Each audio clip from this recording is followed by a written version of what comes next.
Do you see any scenario where Jeffrey Epstein, as a spy, which he definitely was a spy, was not prioritizing blackmail as a means to get whatever it is he needed to get? He had to have been. Right.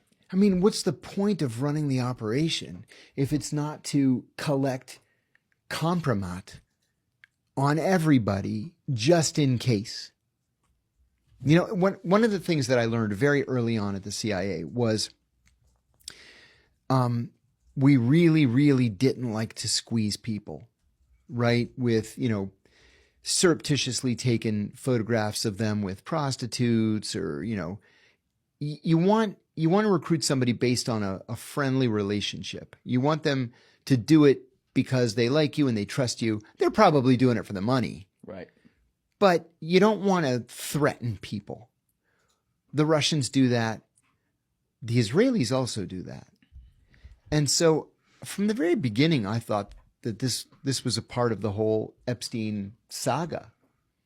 It was about blackmail. It had to have been. I don't understand it otherwise. I don't understand what the draw. First of all, he's a creepy looking guy. Yeah. He's naked half the time, apparently. Mm-hmm.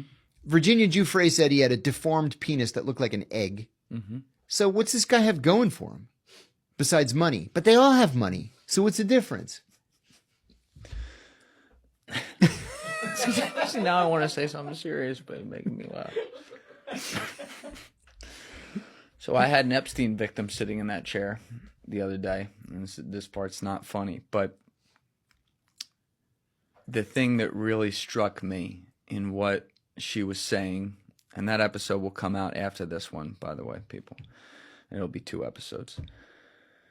Was how brilliant of a manipulator he was. Oh, that's interesting. And that's what he had going for him. And I'm going to give you an example on this that she would say. He would call her up because she was a model and an actress, and set her up with meetings in Hollywood, New York, wherever, that he's not going to be at, with someone powerful that he knew. And the idea is that she's going to get raped at these meetings. Oh, my God. And she would go to them, and most of the time nothing would happen. But he would call her after every single one. Now, when she brought this up an hour earlier, I had asked her the question. I had said, do you think that, like, we don't know much about Jeffrey Epstein's childhood. We know he had parents. We know he had a brother, grew up in Coney Island. But we don't know what was going on when Jeffrey Epstein was 9 years old. So it's possible he's a monster that was abused as a child. Certainly possible. Sure. But, like, let's assume he wasn't.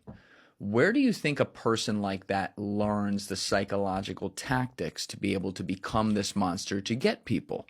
And she was like, that's a great question. And it's like a rhetorical question. I don't expect anyone to have an answer. But then an hour later, she's talking about these phone calls. And he would call her after all of these meetings. And he'd want to know every detail. Like drastically, like, all right, what do you say? What do you do? And he'd be like, did you hook up with her? Which means that she would have been raped. And she'd be like, no. And he'd be like, why not? When you went in there, what do you do? What do you say? And I said, oh, my God. He's like Bill Belichick and Tom Brady watching football tape, except he's getting tape of fucking predators and what works and what doesn't. Yes. And so that guy having those types of skills, and like the first time he came in and met her, he wanted to know all about her dreams, her family, the dynamics, what she was interested in life, places she wanted to go, you know, all these psychological things that hook you to someone and make you trust them. He obviously had those skills, and these skills would be paramount, correct me if I'm wrong, in being able to be someone who wanted to surreptitiously get information for espionage purposes. Is that fair to say? Absolutely, yes. 100%. Mm-hmm.